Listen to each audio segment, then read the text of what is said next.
আসসালামু আলাইকুম। আবারও চলে আসলাম আমান ফার্নিচারে। আমাদের সাথে আছে আমান ভাই। আসসালামু আলাইকুম আমান ভাই। ওয়ালাইকুম আসসালাম। ভাই কেমন আছেন? আলহামদুলিল্লাহ। ভাই আজকে কি দেখাবেন ভাই? আজকে দেখাবো সোফা কাম বেড, ম্যাগাজিন সেগুন কাঠের সোফা কাম বেড। কি বলেন ভাই?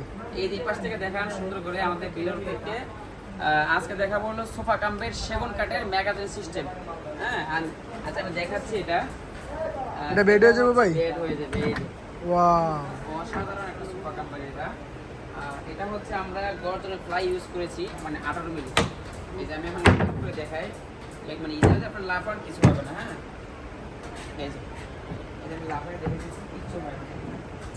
ওয়াও, এটা একটা ড্রয়ার পাবেন, ড্রয়ারের মধ্যে আপনি বালিশ টালিশ রাখতে পারবেন। এই যে জিনিসপত্র রাখতে পারবেন আপনারা। এই মানে এটা বক্স সিস্টেম, মানে খেতা বালিশ সব কিছু রাখতে পারবেন। এই যে এটা আমি আবার এখন আবার ই করে দেখাবো আর কি।